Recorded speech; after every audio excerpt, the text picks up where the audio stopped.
जैसे जैसे थोड़ी सफलता मिलती है, हम्बलनेस कम होती जाती है। मैं वहम, ये सबसे बड़ा वहम है और लोग उसी को पसंद करते हैं जो हम्बल होते हैं। इंडिया में बहुत सारे बिजनेसमैन हैं, लेकिन सबसे ज्यादा बिजनेसमैन जो पसंद किया जाता है वो है रतन टाटा, और उसकी सिर्फ एक रीजन है, उनकी हम्बलनेस। वो नीचे भी बैठ जाते हैं, सबसे मिल भी लेते हैं, बहुत साधारण सा ड्रेस पहनते हैं और कोई भी कोई भी एरोगेंस उनके आसपास नहीं आती है। तो अगर आप पॉपुलर होना चाहते हैं, अगर आप सबके द्वारा पसंद किए जाना चाहते हैं, तो हम्बलनेस एक क्वालिटी है जो आपको डेवलप करनी पड़ेगी। और ये कुछ टिप्स, कुछ स्टेप्स मैं आपके साथ शेयर करने वाला हूं, जो आप प्रैक्टिस करेंगे तो शायद ये आपके कैरेक्टरिस्टिक में आ जाएगी और ये आपका एक नेचर हो जाएगा।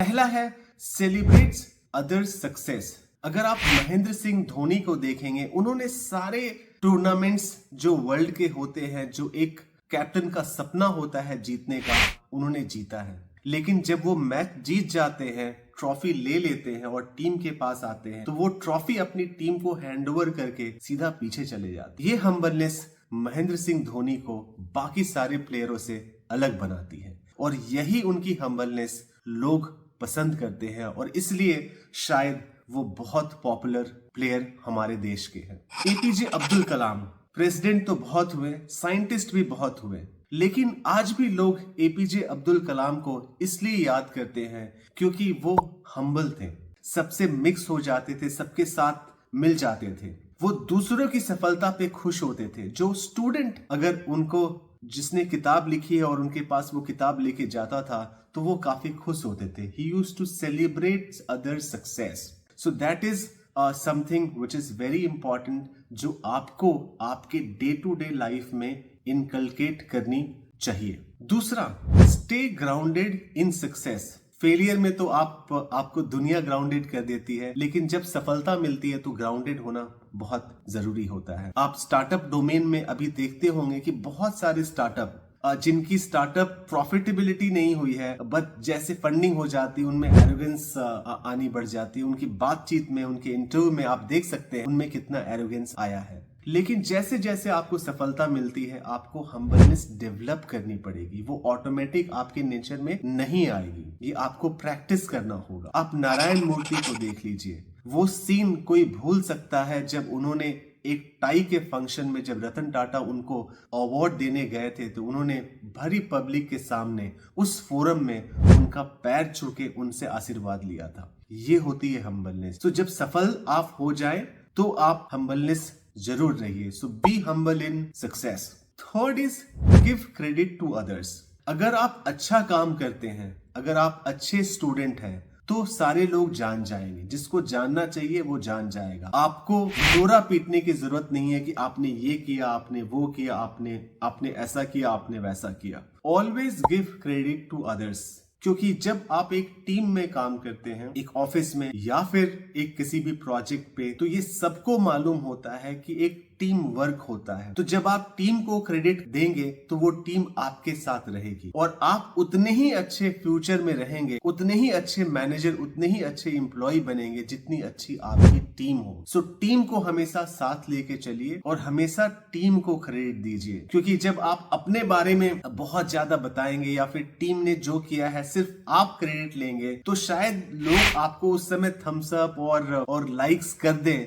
लेकिन मन ही मन वो भी समझते हैं कि he is blowing his own trumpet और ये एक टीम वर्क। आप हमेशा जब बात करते हैं तो एक बात को सोचिए, समझिए और तब बोलिए। तो एक सिंप्लिसिटी अगर आपकी बातों में रहेगी तो लोग आपको एक्सेप्ट करेंगे। आप रॉजर फेडरर को देख लीजिए या फिर सचिन तेंदुलकर, बहुत सारे ऐसे बिजनेस आइकन हैं। हमारे आसपास बहुत सारे ऐसे एग्जाम्पल हैं जो ब्रिलियंट हैं, लेकिन सिंपल रहते हैं, सिंपल वे में कम्युनिकेट करते हैं। और ये चीजें एक नेचर होती है, एक एरोगेंस आना अच्छी बात नहीं होती है। और आपको जैसे ही अगर किसी से भी फीडबैक मिलती है तो आप थोड़ा सा संभलिए, थोड़ा सा एक पॉज दीजिए और तब बात करिए। बिकॉज बहुत समय आपको खुद रियलाइज नहीं होगा कि आप एरोगेंस से बात कर रहे हैं, आप एग्रेसिवली बात कर रहे हैं, बिकॉज वो रियलाइजेशन आपको नहीं होगा जब तक आपको किसी ने बताया नहीं। लेकिन जब आपको कोई बता रहा है तो उसको आप एक पॉजिटिव वे में लीजिए और एक बातचीत में सिंप्लिसिटी लाइए, जो कि आपको एक हम्बल होने में नहीं बट किसी भी रिलेशनशिप को मेंटेन करने में बहुत मदद करेगी। भगवान ने 2 कान दिए, 1 मुंह दिए हैं। उसका ऑब्जेक्टिव ये है कि आप ज्यादा सुनिए और कम बोलिए। लेकिन हर दिन डे टू डे लाइफ में शायद हम सब लोग, शायद मैं भी अपोजिट करता हूँ। ज्यादा आदमी बात करते हैं, कम सुनते हैं। जब कोई बोल रहा है तो उनकी बातों की मीनिंग को ना समझ के क्या रिस्पॉन्ड करना है इसके बारे में सोचते हैं। तो एक ज्ञानी जो होता है वो हमेशा ज्यादा सुनता है और कम बोलता है। सुनने से आप ज्यादा सीखेंगे, बोलने से आप वही बोल रहे हैं जो आप जानते हैं। तो अगर आप ज्यादा बोलते हैं तो आप शायद उतना ना सीख पाए। अगर आप ज्यादा सुनते हैं तो आप ज्यादा लोगों से समझ पाएंगे, सीख पाएंगे, ज्यादा एक बेटर ह्यूमन हो पाएंगे और ज्यादा हम्बल हो पाएंगे। Be grateful for what you have. You are not perfect, nobody is perfect. सबके पास सब कुछ नहीं होता है। जिंदगी में हर किसी के पास कुछ ना कुछ कमियां होती है, लेकिन जो आपके पास है वो बहुत लोगों का सपना होता है। तो जो भी है उसके बारे में आप थैंकफुल रहिए और उसके बारे में ग्रेटिट्यूड रखिए कि वो आपके पास है जो दूसरे के पास नहीं है, दूसरों के लिए सपना है। तो वो एटीट्यूड होना बहुत जरूरी है। आप अपने गोल के ऊपर परस्यू करिए। अगर आप एवरेज मिडिल क्लास के हैं, आप रिच बनिए, सुपर रिच बनने की कोशिश करिए, बट लेकिन ये मत भूलिए कि कम से कम 90% लोग ऐसे हैं जो आपकी स्टेटस में भी नहीं है। तो आप जिंदगी में आगे बढ़ने की कोशिश जरूर करिए, उसको अपने गोल्स को अचीव करने की कोशिश जरूर करिए, लेकिन जो आज आप हैं उसके ऊपर बिल्ड करिए, ना कि उसको कोस के बिल्ड करिए। Acknowledge that you are not perfect, nobody is perfect. So कभी कुछ गलतियां हो जाती है, उसको छुपाने की बात नहीं है। जस्ट एक्सेप्ट, से I am sorry and move on. अगर कोई आपको पॉइंट आउट करना है, हर चीजों पे जस्टिफाई करना, हर चीजों को रिस्पॉन्ड करना, हर किसी को कन्विंस करना, इससे आपका टाइम वेस्ट होगा। यू नीड टू, आपको ये प्रायोरिटाइज करनी पड़ेगी कि वो आपके लिए इंपॉर्टेंट है या नहीं है। इंपॉर्टेंट नहीं है तो just ignore and move on. कौन सी बैटल, कौन सा आर्गुमेंट या कौन सा डिस्कशन को आगे बढ़ाना है वो आपको डिसाइड करना है। बिकॉज इसमें 2 चीज होंगे, आपका टाइम वेस्ट होगा, आपकी एनर्जी वेस्ट होगी, और ये एनीवे आपको आपकी गोल की तरफ नहीं ले जा रही है। Cultivate empathy. इम्पैथी का मतलब होता है कि आप अपने को दूसरे के शूज में, दूसरे के जगह पे रख के सोच रहे हैं। अगर कोई आपसे कह रहा है, वो किस दौर से गुजर रहा है आपको पता नहीं है, तो always think from others point of view. ये आपको हेल्प करेगा। Serve others, be generous.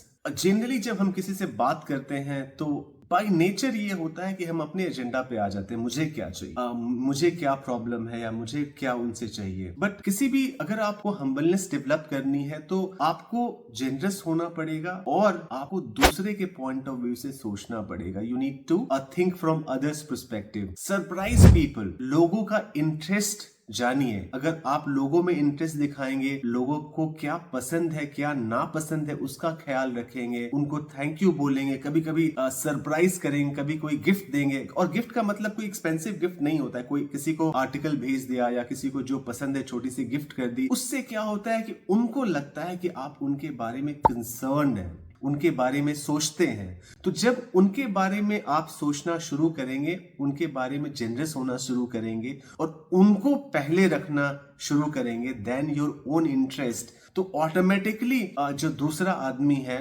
आपके बारे में सोचना शुरू करेगा और वो आउट ऑफ द वे जाके आपको हेल्प करेगा। और ये चीजें एक over a period of time develop करनी होती है, जो आपको डेवलप करनी चाहिए। एंड फाइनली ये मैं अक्सर देखता हूं कि आप किसी को कोई फीडबैक दीजिए, वो आपको जस्टिफाई करने लगेगा। अरे यार, आज तुम्हारा शर्ट अच्छा नहीं लग रहा है, आज तुम्हारी हैंडराइटिंग अच्छी नहीं लग रही है, आज कुछ भी आप उनको बोलिए वो जस्टिफाई करना शुरू कर देंगे। Please do not justify.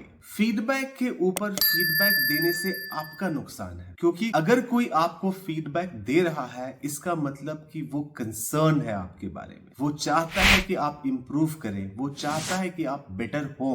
उस फीडबैक को आप इवैल्यूएट करिए। अगर आपको लगता है कि वो फीडबैक आपके लिए हेल्पफुल है, उसको एक्सेप्ट करिए, उसके ऊपर काम करिए। अगर आपको लगता है कि वो फीडबैक हेल्पफुल नहीं है, जस्ट इग्नोर। सो ये 10 ऐसी बातें हैं, 10 ऐसे सिंपल गाइड्स हैं, 10 ऐसे सिंपल स्टेप हैं जो आपको डे टू डे लाइफ में, आइदर आप घर पे हो, फैमिली में हो, फ्रेंड सर्कल में हो, स्कूल में हो, कॉलेज में हो, इन 10 चीजों का ध्यान रखना है और इन 10 चीजों को प्रैक्टिस करनी है। Over a period of time humbleness आपका नेचर हो जाएगा। कोई भी चीज एक दिन में नहीं बदलती है, तो एक ग्रेजुअल प्रोसेस होता है। इन 10 स्टेप को आप रेगुलर अपने जीवन में प्रैक्टिस करिए एंड यू विल सी कि humbleness will be your second name.